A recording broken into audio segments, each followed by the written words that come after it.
Seguimos con Todo y Pensini.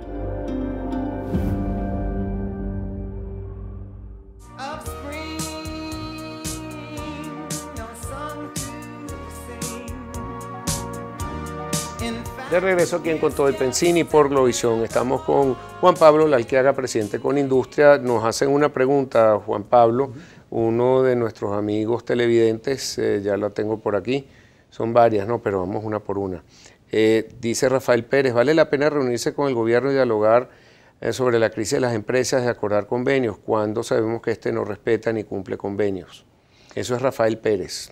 Bueno, fíjate que llevamos 6 años buscando que haya diálogo y buscando que haya reuniones con el gobierno de forma tal de que acepte alguna de las propuestas, ¿no? Y a lo largo de estos 6 años lo que tenemos es más inflación, menos empresas, más empobrecimiento, menos producción, más venezolanos yéndose. En estos 6 años el presidente Maduro ha dicho que él va a dejar de ser presidente para ser ministro de la Economía, que ahora va a pulverizar el dólar porque eso no puede ser que esté a los niveles donde está, que va a crear en Venezuela la potencia industrial latinoamericana. Ha dicho todo tipo de, ha hecho todo tipo de promesas. Y yo creo que lo que estamos en una circunstancia sustancialmente peor. Entonces lo único que podemos sacar como conclusión los venezolanos es que la ideología de tener una economía centralista fracasada en todas partes del mundo, pues por supuesto que también fracasó en Venezuela, pero él no termina de comprender que eso fracasó. Y más allá de que no comprende de que las economías centralizadas no funcionan en el mundo, creo que no tiene las competencias ni él ni su equipo como para manejar una economía venezolana, una economía compleja como es la economía venezolana, aún deteriorada al punto como está deteriorada en este momento. Una de las preguntas que se hace el venezolano a pie y todo el mundo, que ¿cuál es la posición del Banco Central? ¿Por qué no tiene autonomía? ¿Cómo es que tenemos ahora 9 páginas web que determinan cuál es el precio del dólar? El dólar está disparado, enloquecido, una broma impresionante que no puede duplicarse un día para otro. Las cifras que están costando los productos son inverosímiles. Primero por la falta de oferta y segundo por escasez de productos y esos números que ponen a cualquier... ¿Quién pone ese nivel de dólar? Es lo que se pregunta a todo el mundo.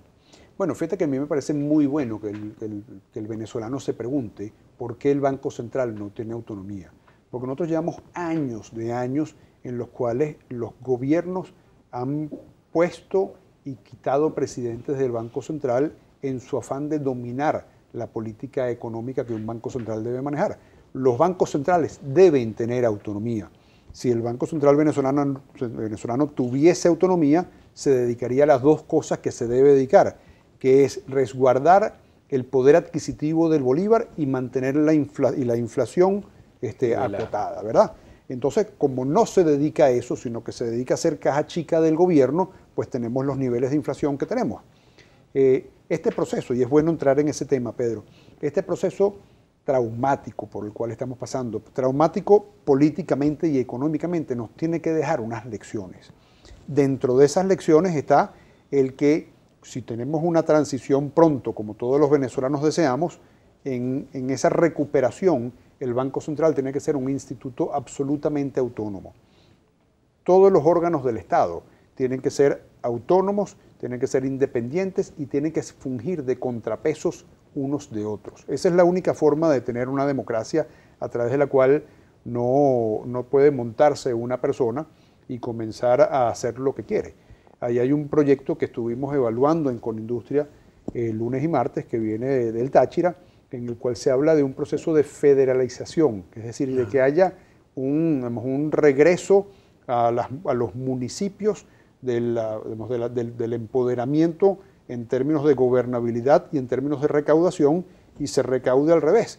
En vez de que sea el gobierno central el que le va dando fondos a las regiones, son los municipios los que le enteran a la gobernación y la gobernación le va enterando al gobierno central. Lo hacemos al revés. Y expandir sustancialmente el número de municipios.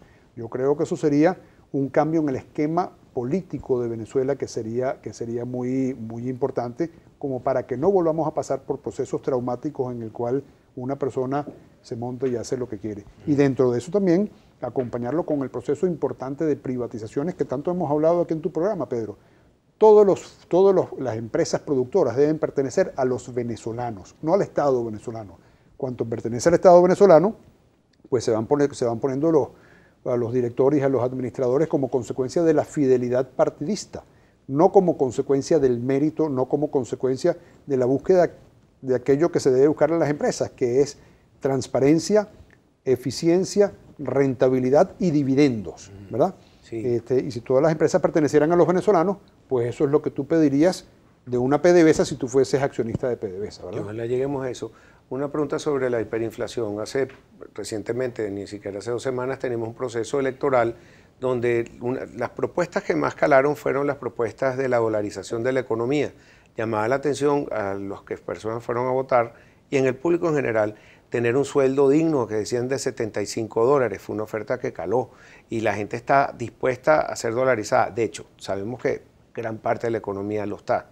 En muchos sitios ya te pasan presupuestos, en otros hasta creo que lo aceptan el equivalente en bolívares, porque las transacciones son de tantos números que son muy difíciles de llevar adelante a cabo en bolívares.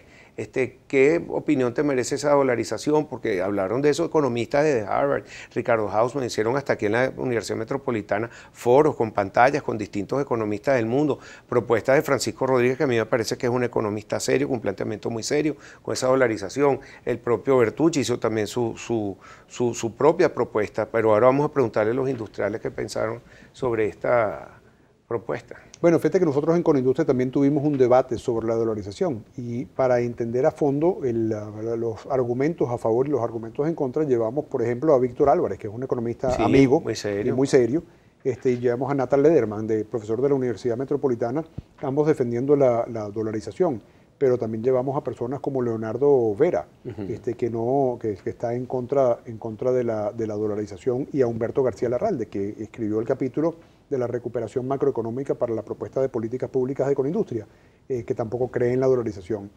Yo creo que ahí los argumentos verdaderos por los cuales la dolarización no es la solución es que, bueno, el problema de la hiperinflación no se corrige dolarizando. Tú corriges un proceso de dolarización te podría... Pero que anclar el bolívar, pues, de alguna manera o... En la medida en que tú tengas, Pedro, un gobierno que va teniendo un déficit fiscal y lo va teniendo que sostener sobre la base de emisión monetaria, y esa emisión monetaria la va prorrogando en el tiempo. Bueno, hoy tendrás una tasa de cambio entonces oficial a 75 bolívares por dólar, y mañana la tendrás en 95, y vas a tener también un proceso de devaluación en términos de dólares, vas a tener un proceso de empobrecimiento en términos de dólares. Lo que tienes que hacer, es corregir el problema en su causa. Tienes que parar la inflación a través de parar la emisión del financiamiento monetario que tiene el Banco Central sobre las cuentas de PDVSA y el déficit derivado de tener un Estado muy grande, conforme a lo que te decía antes, y tienes que aumentar de forma importante los niveles de producción.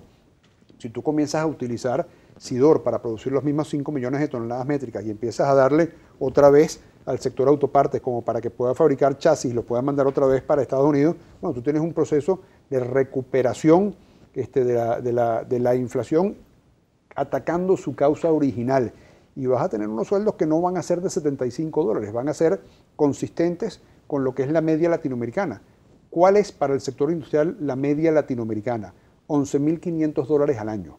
Eso no quiere decir que el sueldo mínimo es $11.500 al año. Eso quiere decir que cuando tú divides todos los sueldos, todas las nóminas, entre todos los trabajadores que trabajan en la industria, tienes una media de $11.500 al año, que es la media latinoamericana.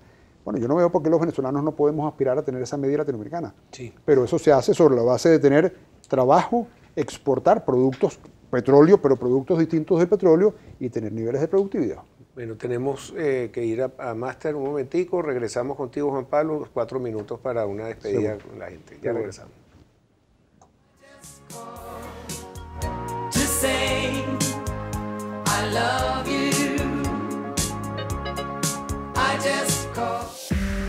Usted está viendo Con Todo y Pensini.